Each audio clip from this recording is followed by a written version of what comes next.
And we're back. Another episode of Startup Hustle. Matt DeCoursey here to have another conversation that I'm hoping helps your business grow. Look, so many of you have started a business and now you're trying to figure out what to do with it. It's not uncommon.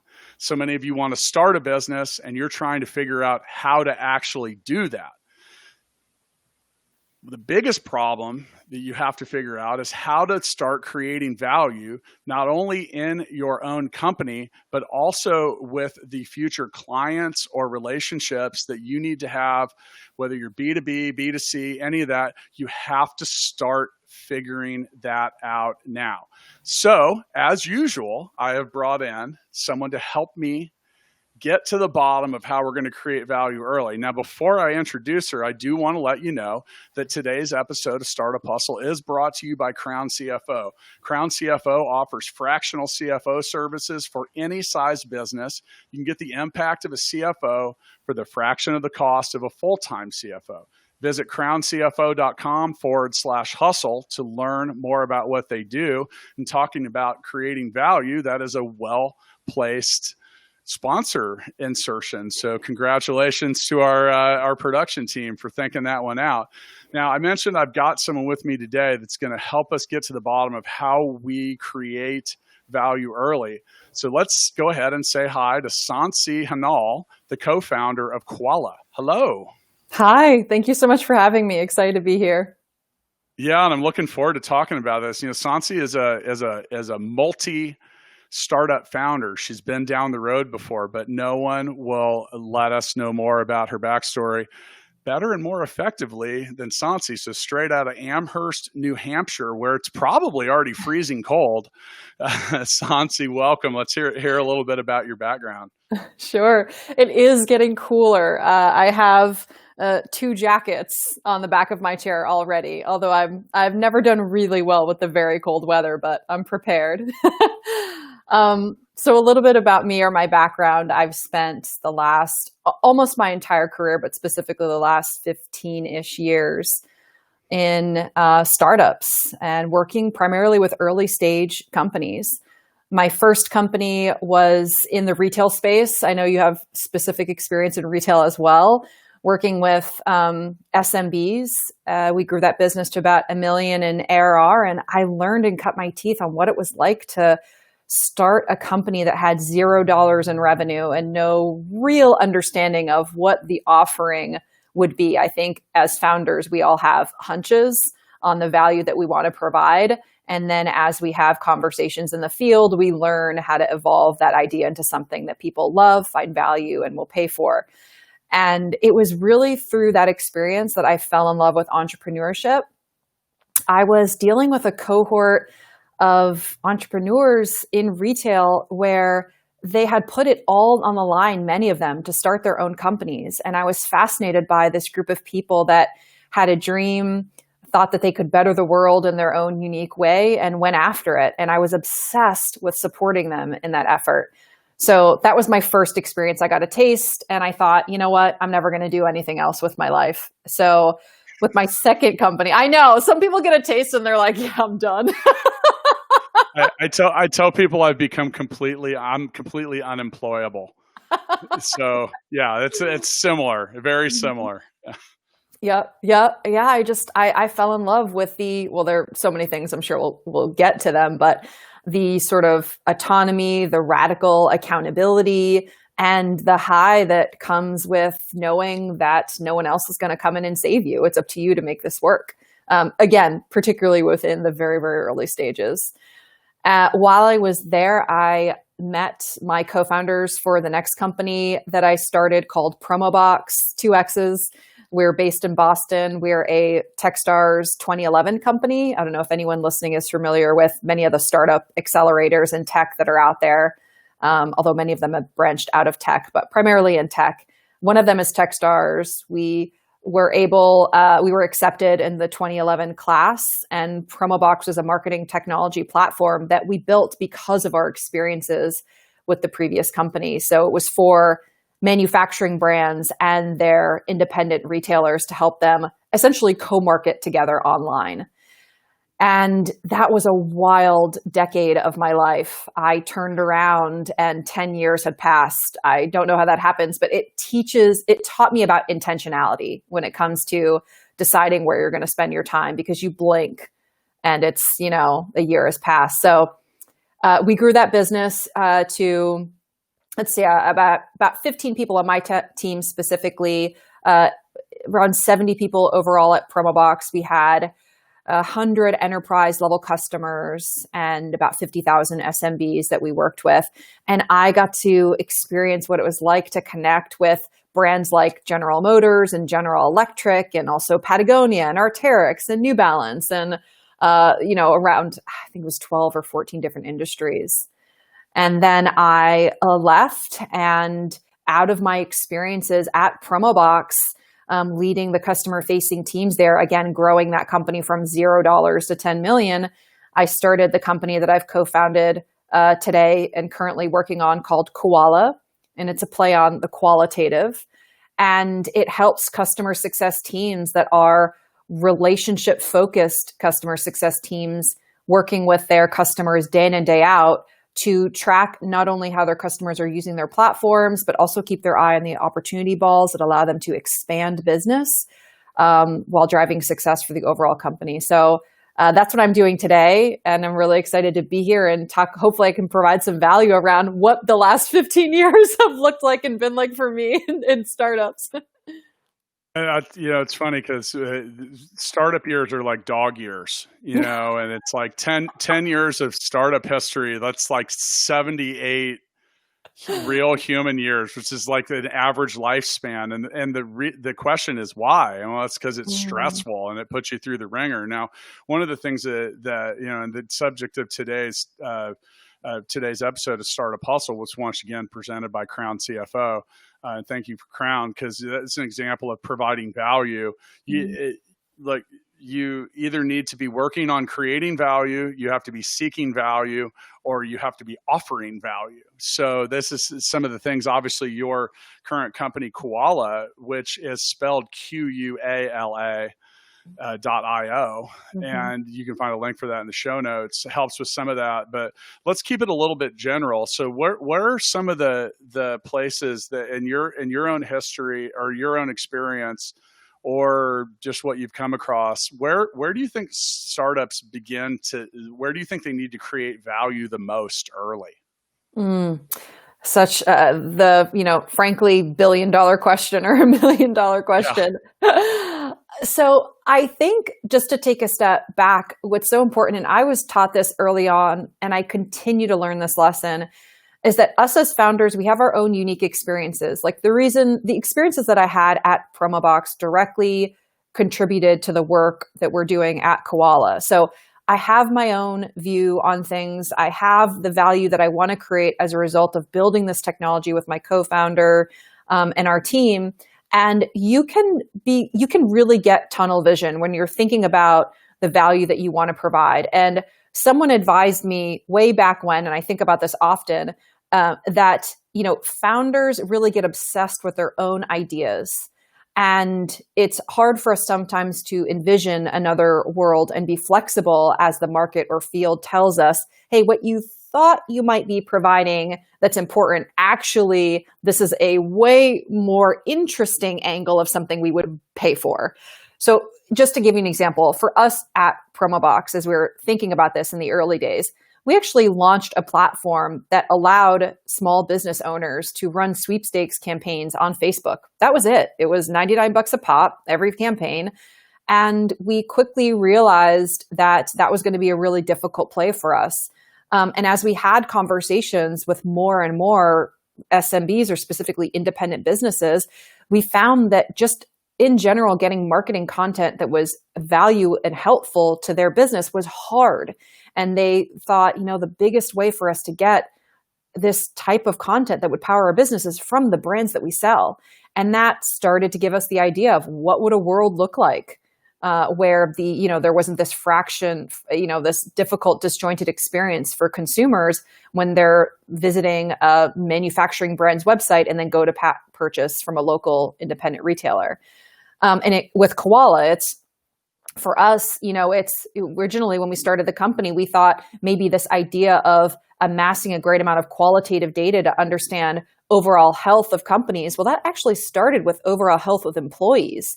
When we first launched our platform, we thought, is there a way to help managers better connect with what their employee is thinking and feeling about their job? Do they have the autonomy that they need? Do they have the resources that they need? Are they happy with the work that they're doing? And we quickly realized that actually this is something that we want to understand about our customers. And then when we started shopping the idea, we realized, okay, this is something customer success teams would pay for that's hugely valuable to them. So we talk about generating value.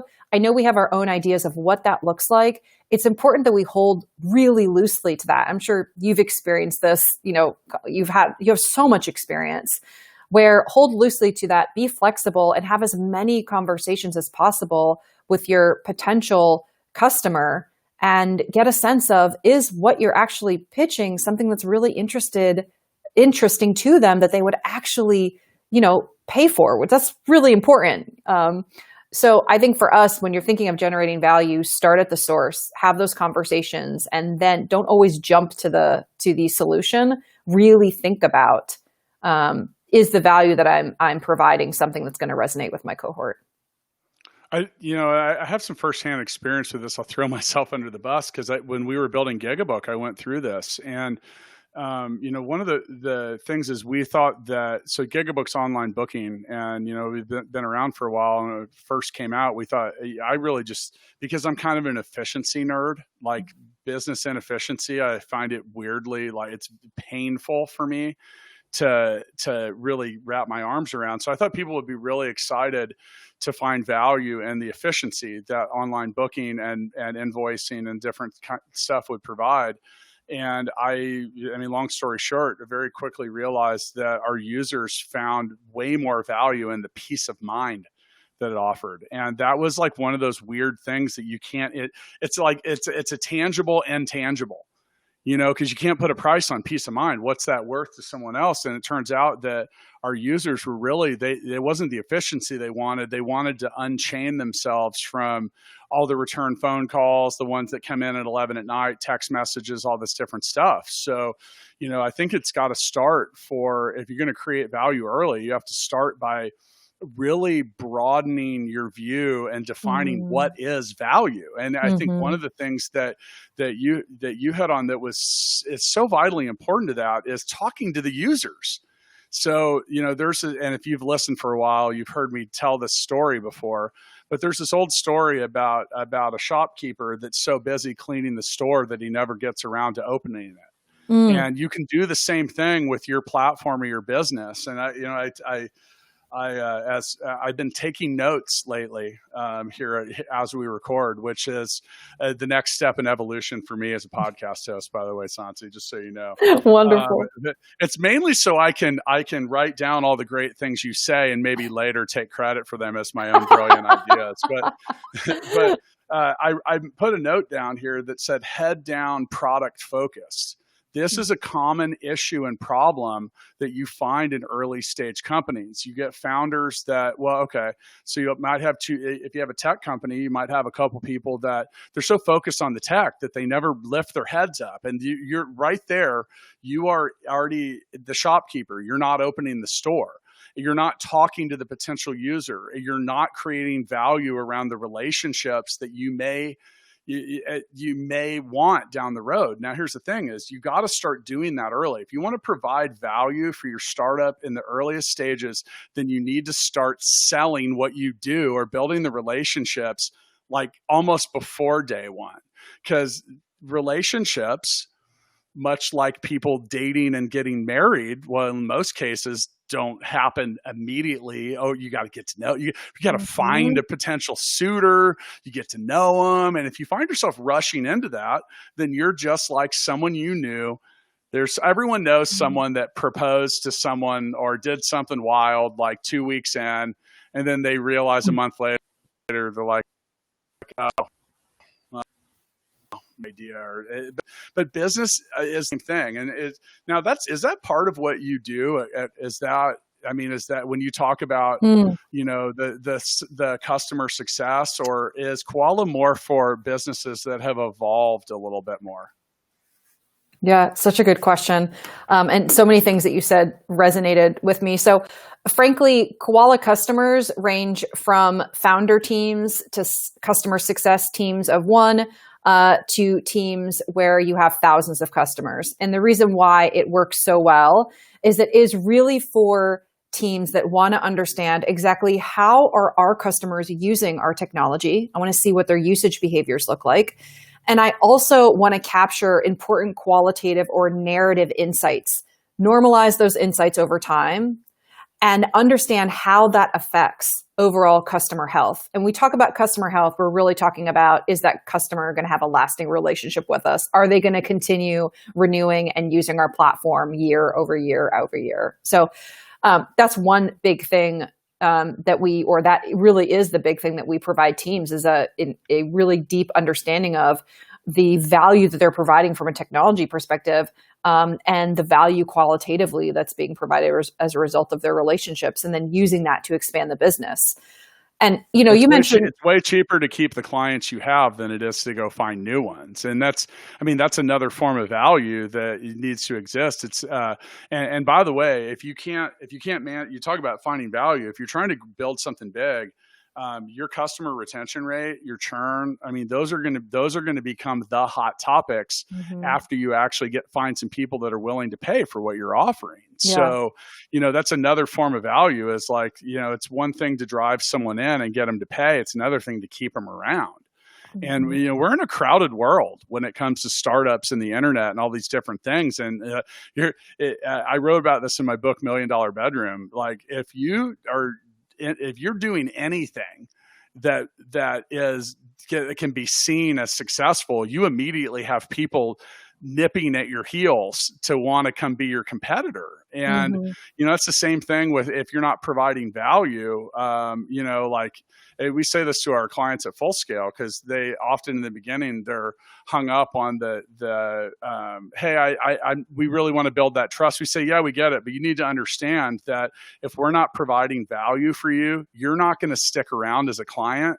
That means I'm wasting my time right now, because the majority of our work is done in that couple weeks prior to them beginning, and then those first couple months, and then it kind of goes on autopilot. But there's a lot of things, and you talk about dealing with companies that have lots of different focuses, sizes, stages, resources, needs, and it's a different value prop for all of them. So, that kind of stuff. Overall, we went back to that whole, the shopkeeper that doesn't want to open it. In your prior two startups, looking back at them, did you launch them on time? Did you launch them too early, or did you actually wait too long? Yeah, that's a good question. We launched early, and I think that actually was the best possible thing for us to do. Then it wasn't early. Exactly, right? Right. I talked to founders today where, the CEO or founder is like, I just need a few more features. I just need this sort of information on the market. I just need ... And my advice to them is always, you have enough. Get out there. You have enough. It usually comes from the perspective of them being too nervous about getting shut down. And for a lot of us, dealing with rejection is a muscle that you have to build. No one really loves rejection. I think we're a little bit, early stage founders are masochistic in the way that we come to love it, because it means that you're getting a faster qualifier, right? You're moving down the pathway more quickly when you can get a no. And the no is in many cases just as valuable as a yes. So for first-time founders, though, that muscle is new and it's not necessarily developed unless they're a founder or CEO that comes from a sales background. If they come from they have a sales background, they're strong in that area, they know what it's like to be rejected constantly, they move along, they don't care. If you have another background, tech, marketing, operations, et cetera, it is difficult, I feel like, to prime or get that muscle ready to, so that you understand what it's like to be rejected. You don't take it personally. You get some information and you move on. So, my advice to first-time founders who are doing this is to get out there and just stop making excuses, really, and get out there, get the information, start pitching. You probably don't have, 60% or 70% of what you wish you had, but the insights that you're going to learn from just getting out there in the field are going to pay back tenfold. And that's, I would say, is a really big piece of advice. So at Promobox, at Quala, we launched early, to your point, or right on time, depending on how we want to look at it. And we got a ton of good feedback. And look, we got a lot of no's. And if we hadn't had quickly shown off our product to get those no's, we wouldn't have had a good sense on where we ought to be headed. So if you wait until things are great and packaged and exactly how you envision them, your vision is likely not really what's needed in the market. So you have to be working much more nimbly so that if you build just a prototype or, a demo or a beta, you can pivot more quickly rather than spending so much time on your live app that's now ready for launch and, maybe is not really meeting the needs of your customer cohort. So I say get out there. And in Congress with creating value early, the reason that the early beta launch, a few tips for you. One, look, just set the expectations. On the way in. I mean, you can have a message say, hey, look, this is in beta. We want your feedback. We know this isn't perfect. Help us get there. And it's a completely different, you can massage the point of view that the user has on the way in. Now, the reason that you create value for your company early is once again, back to Gigabook, we waited too long on a couple things, and I got obsessed with a few features that were important to me. Now, here's the thing. People don't buy features. They buy the benefits of those. And then once we finally launched, what we quickly found is no one cared about a couple of those things, which meant we wasted time and we wasted resource. And all of that is chalked up to what is commonly known as opportunity cost. And opportunity cost is the value of the foregone conclusion, which meant we could have, and in those cases, we could have kept the money in the bank. We could have launched earlier. But the reason that, and we're talking now, you get to begin creating value with your future users or our partners or whomever when you are looking for feedback. You're saying, hey, look, tell us what you really want. Now you're creating this invested kind of ownership with the people like, hey, look, these are problems that are real to me as your user, your client, your partner, your investor, maybe even your sales channel down the road. And it's like, oh, there's someone out there that cares about solving my issues. And if they begin to see you solving those problems, now you're chasing the money. Now, speaking of chasing money, it's a good time for me to go ahead and mention that today's episode of Startup Hustle is brought to you by Crown CFO, who offers fractional CFO services for businesses of any size or stage. Get the impact of a CFO for the fraction of a cost. You can visit crowncfo.com/hustle to learn more. I'm curious, have you ever used fractional services as you were building a business? We have. So some fractional marketing resources, as well as on the financial side as well. I mean, you're starting a company. In many cases, you can't afford to hire many full-time staff. A lot of times it's just, a very small team or your co-founders or the, OG owner. So yeah, I definitely have made use of those. And honestly, we kept a lot of our fractional talent years and years and years into the business. It's not like this is a year one or, 0 to 6 months. Specifically, they become advisory at totally. some point. And, part of whether you have whether you hire someone full time or you have a fractional person is you have no choice but to pay a little bit to have them learn about what you do, how you do it, and how you could do it better. And and this is not related to who our sponsor is. I think one of the ways you can create a lot of value for your company early is the use of things like fractional services. Creating advisory boards is another one. You think about how, when, and where can you draw value for a portion of what it could cost in other cases, or sometimes strategically. And, I think that that a lot of our early stage companies don't do is they look at everyone that could be a quote user as like, it's almost like an adversarial. It's that like, hey, they're a buyer or whatever. Like, honestly, you might find a very, very valuable partner, investor, or something along the lines by going out and trying to create some of these relationships and saying, hey, look, this is something we're building for businesses like yours. Would you be interested in working with us early? And, we're not going to, now here's the thing is you can't expect to have a huge amount of revenue, if any, from that. But that kind of input and value can very quickly put you in the driver's seat for a lot of stuff. Have you taken that approach with any of the 3 startups you've been involved with?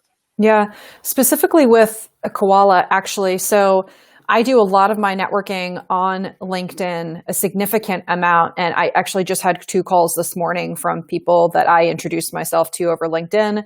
I don't know if I don't think it is, but it could be the fact that I am in a customer-facing community, customer success people, in many cases, have that give first mentality, and they're really open to networking.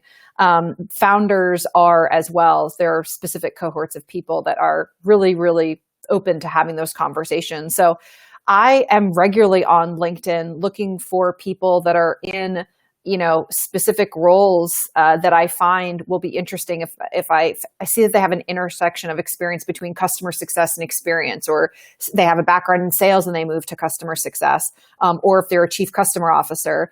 I reach out and see if they're open and willing to have a conversation. I think what's important about these phone calls is that the process is the journey. These are not one call closes. They're really not even sales calls. They are honestly me having a thesis, sharing an idea, having a thought, asking for their, a little bit about their background, how have they found this topic, or, is what I'm saying resonating with them? We talk about the critical goals that they want to achieve next year. We talk about the things that they're most proud of achieving this year and how their tech stack has helped them do that or not helped them do that. I mean, I really have a list of go-to questions that I ask just depending on the vibe of the meeting, but I have largely built my network my network outside of Boston, really from those efforts. And they've been amazingly, an amazing amount or wealth of knowledge has come my way as a result of those conversations. I have to say that at Promobox, I spent a lot of time in my own head. I questioned a lot of the ways that we were doing things. We're going to do that anyways, right? Especially being in early stage or as entrepreneurs. And I had a lot of input from our community on how other people were doing it, how they liked how we were doing it, how they thought we could improve how we're doing it. A ton of information is coming your way on how to get better, how to up your game. And as a result, I really turtled, essentially. I sort of went inside my own head and I stopped asking for a lot of feedback because it just felt very overwhelming. And, we could definitely talk about how to manage all the feedback that comes our way as entrepreneurs, because it's worth a conversation.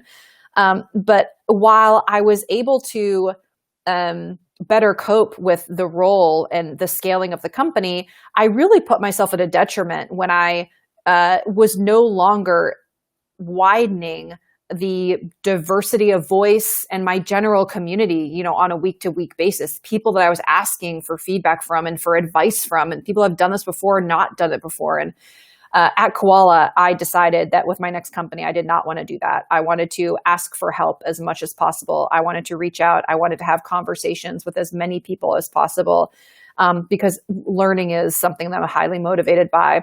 And my, honestly, mental why health. Why did you back off? Why did you back off? Because I think the default answer is we train ourselves to avoid negativity or things we don't want to hear. I mean, was that why? Yeah, it was. I think, it's a conversation for a therapist to probably dig into. But we've thought about startup therapy. I mean, that should be a real thing, and that, and also exorcism.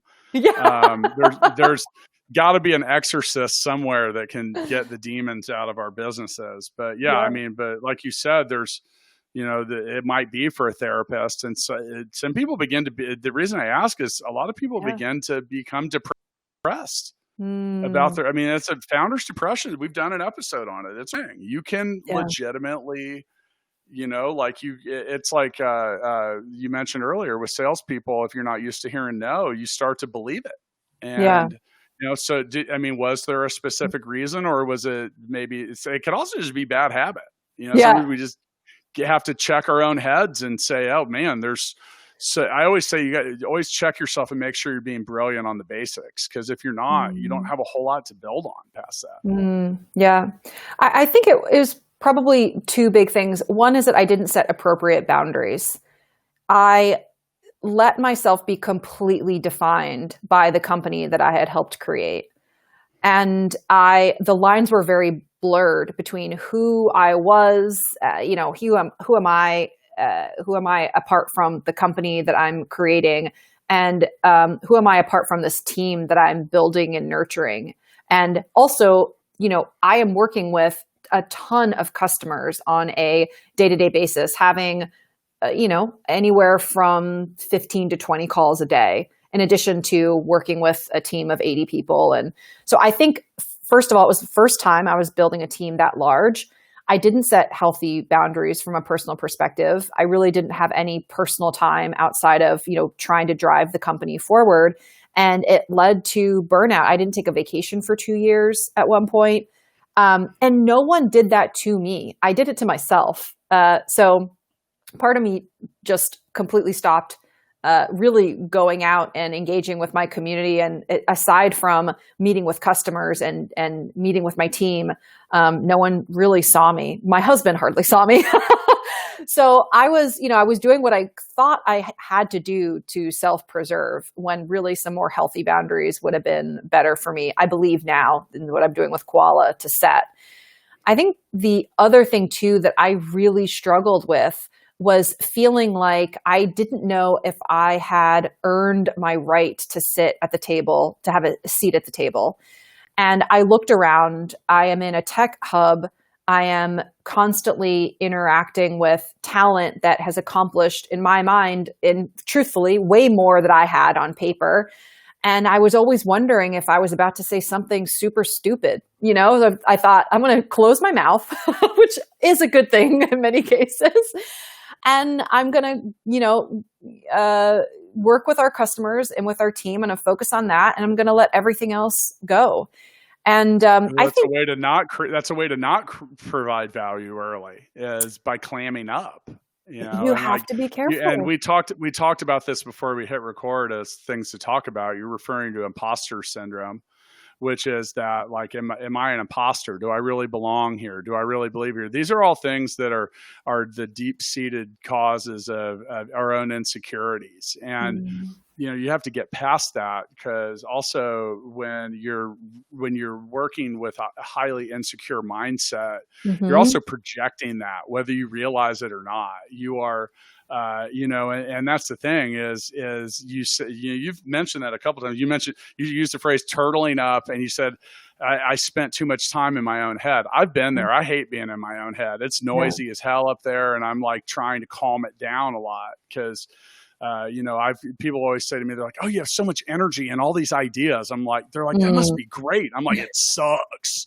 Like, what do you mean? I'm like, 99% of these things I will never take any action on. I would love to quiet them down. But how'd you mm-hmm. get over imposter syndrome then?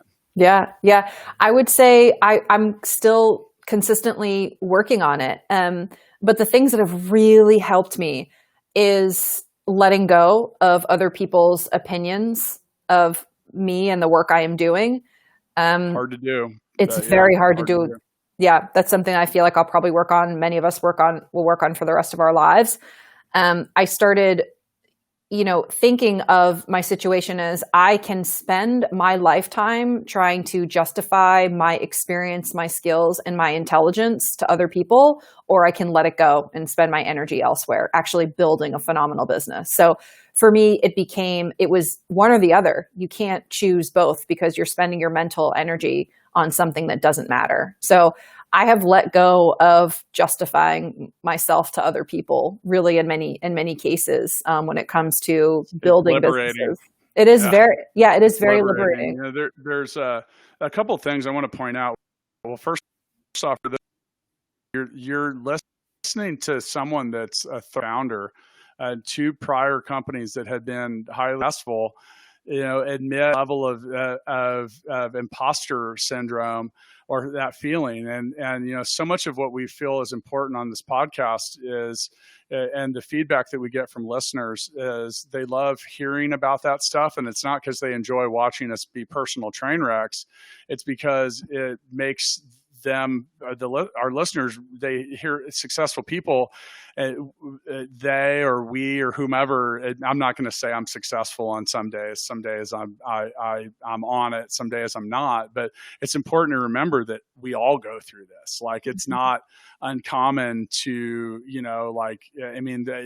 everyone has imposter syndrome at some table. And you got to get past it. Like, do you want to be at the table or not? Because you being concerned and hung up on that, it provides no value to the situation you're in, to your situation, or anything else. It's difficult to get past. I mean, it really is. The struggle is real on some of that. And, that's not uncommon. And, I've gone through that with employees, with partners, with a lot of different people. And, that you're going to limit your ability to create value in those situations. Now with that, there is something that I found is those that want to often cast stones, the opinions that cloud your vision or create that weird resonance in your own head, are usually given by people that have not, are not, and will not do the things that you've probably already done or are in the process of doing. So you got to really give some consideration to who you're hearing this input from, because once you start to analyze who it's coming from, you will find that you might not care about it anymore. And so many people that are out there, casting stones and shooting arrows are doing it from a different vantage point. And it's a lot of times it's their own insecurity that is making them say what they want. Instead of focusing on that, I highly recommend that you look up and see, because look, it's one thing to climb the mountain on your own. It's another thing to ask those on top to reach down and pull you up. And you'll find those are the people that you want to listen to, the people that are doing what you've wanted to do, how you've wanted to do it, or maybe who or any of it.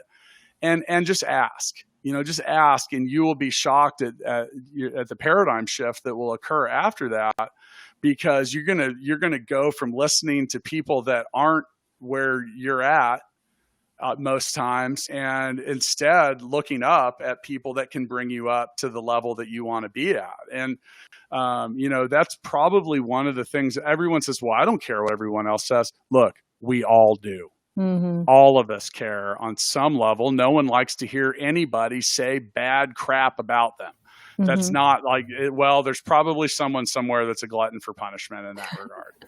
Now, but with that, you don't, and whether it's things you've done, another thing too, I think when it comes to creating value that you need to consider is if you're spending a lot of time staring in the rearview mirror, your eyes are not on the road in front of you.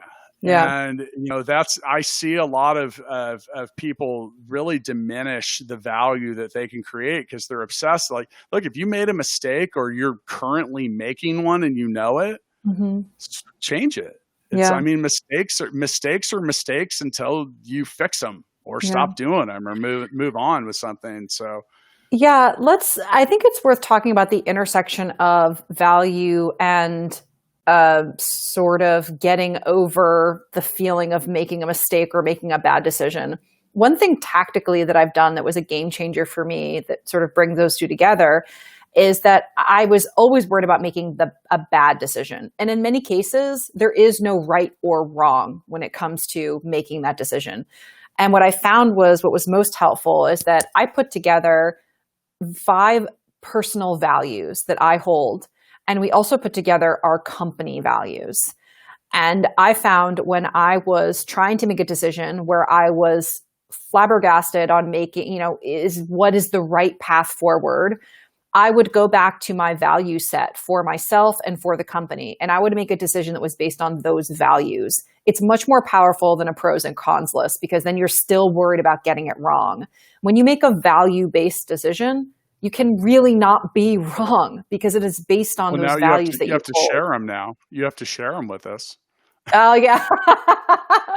My personal ones are very, very, I've shared them with my husband, actually. I'm still finding my voice. But I meant I don't want you to share them on the personal level, but all right. So in my book, Balance Me, I believe you have 3 categories: personal, professional, and physical. Yeah. And, yeah. people like life balance. Well, it's not just work and life. Like I believe there are 3 categories, and what your values are personally compared to professionally can be very different. Mm-hmm. However,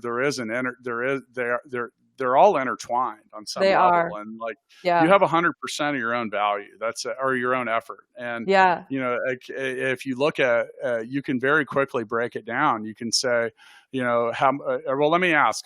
So personal, professional, or physical? Now, physical, there are things that you do. That's exercising, different kinds of stuff. If you have 100 points, where do they go? Like, you have personal, professional, physical, once again. So where do you put those 100 points? Like, just shooting from the hip. Yeah. The big rock exercise. Sure. So when I was, it changes depending on the stage of the company, which is really interesting to me. Well, I just meant in general for you, like Sonci's, like personal, professional, physical, because there's a difference between what is occurring and what you would like to occur. And that's where I'm going, because, we all have our own life and how we manage it. And then there's usually the way we'd like to do it. And there's a difference it's not a zero-sum game. It rarely, if ever, is the same. Yeah. You make such a good point. Yeah. On the professional side, there are things like, my values are to be humble, or the company values are to be humble, to ask for help, to celebrate accomplishment, are 3 examples. On the personal side, one is that I don't justify myself to others. That's something that's very important to me because we talked about, right?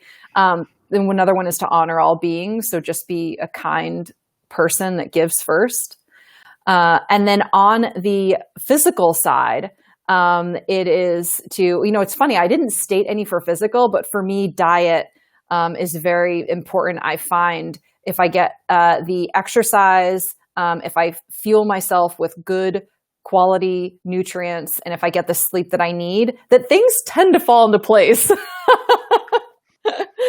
So those I'm not going to argue with you there. And by the way, at Full Scale, the rumor is that I never sleep. And it's because I don't. I sleep way less than I probably should. But yeah, so now you talk about creating value. If you don't, and actually, by the way, the answer I was looking for is typically would take 100% of our effort. For me, it would be like 70. It's like right now, it's about 70% professional, 20% personal, maybe 10% physical. And I see. Yeah, just a simple like taking you got 100% of your own effort. Now, if I really wanted to, that's my current reality, my current situation. What is different is my desired situation. So I'd rather see the professional part be down around 50. And like do some different stuff. Now that by the way, that balance is different for everyone, because having written a book that kind of starts with that, it has a comparison there. People, well, what's the ideal number? I don't know. It's different. Who knows? For everybody. Yeah. I mean, because one person's not going to be happy with one of those, alignments, and the other person would be, but you can compare the two. So you have your current situation and your desired situation, and you can literally, I mean, that's like that old, Ben Franklin T graph, let's put the pros on one side and the cons on the other, and you can compare like where they add up. And in that situation, like you said, sometimes to step away and take a step back can be the greatest way that you can begin to provide value. Because, you also talk about, if you're in those roles of business development and places you hear no, it's easy to believe that doors are constantly slamming in your face. Now, the thing is if the door is an inch from your face, you can't really tell me that you're not standing in a hallway full of open doors. So sometimes you just got to take a step back. You got to look around a little bit, see what's up. And, I'm just a huge fan of tuning up anything, like there's so many things and like I could about like all the shit I do wrong on a normal and recurring basis, and like all of the Mm-hmm. terrible things that I need to fix in my own, habits. And those are the things. But if you're not aware of them, like I said, if you can't, really my thesis statement here is if you can't begin to provide value for yourself, then it becomes very difficult to provide value for those around you, including the Yeah. business, your coworkers, your own family. So, Yeah. okay. So we got philosophical and deep in this episode, so hopefully those of you that are listening, like we're gonna stare into crystals after this and predict our own future, perhaps. I don't know, we'll see what happens. Now before we get into the founders freestyle, and we end our episodes of Startup Hustle where we get into making a key point. You can really say whatever you want. I do want to remind everyone that, and a big thanks to Crown CFO for sponsoring this episode, Startup Hustle. Crown CFO offers fractional CFO services for any size business. Get the impact of a CFO for the fraction of a cost. Learn more about Crown CFO by listening to the episode we did with their founder titled, Do I Need a CFO? You can find a link for them in the show notes. You can also find a link to Sonci's current company, Quala, and that is cleverly spelled with a Q-U-A. Mm-hmm. You can learn more about it by clicking that link and go check it out, because it is a company built all around creating and providing value for yourself and your clients. Now, as promised, we end our episodes with the Founders Freestyle. So overall, if you had to make one statement or something along the lines of how to create value in the early stages, what are you leaning on? Give first.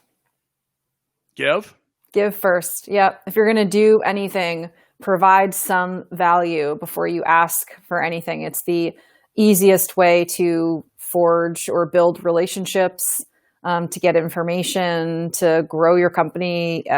Your personal network is giving. I couldn't agree with you more. I'm going to actually parlay off of that.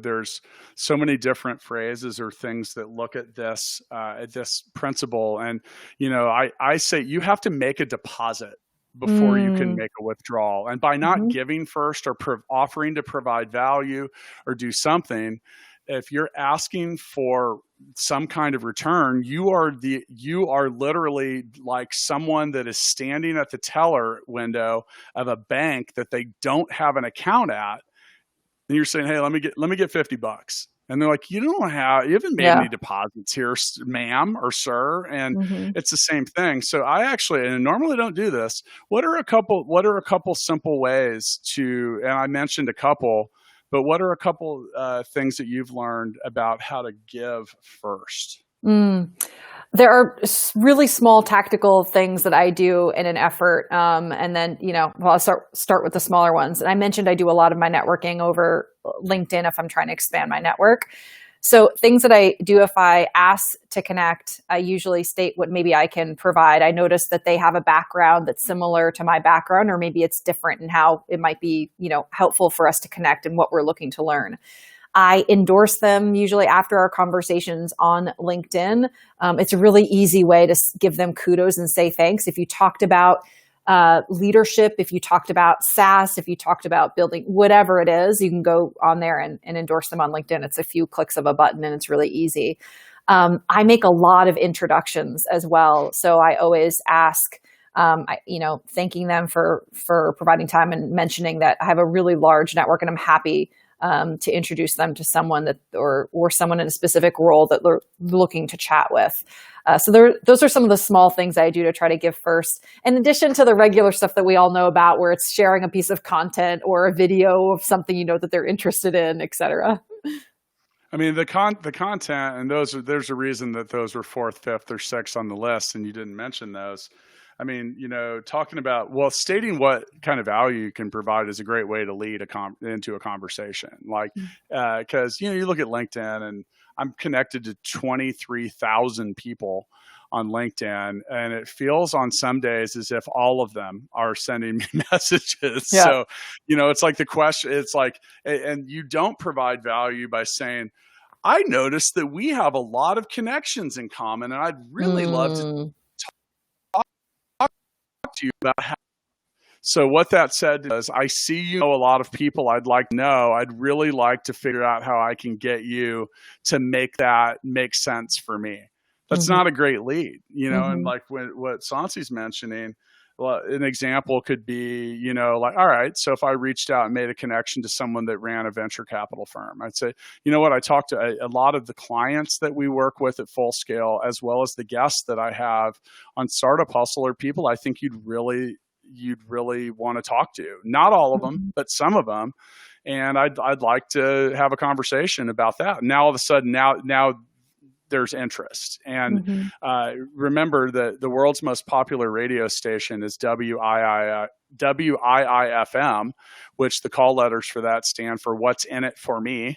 It is actually what everyone's tuned into. So you need to be broadcasting on that network. You know, and that's how you get people's attention. I mean, some of the other things you talk about, endorsements and intros, all of these things we mentioned, none of which cost any money to do. They're all about your effort, your time, and your focus, but try to make them matter and try to make them meaningful. That's all I have to say. Thanks for joining me, Sonci. I'll see you next time. Thank you so much. Yep.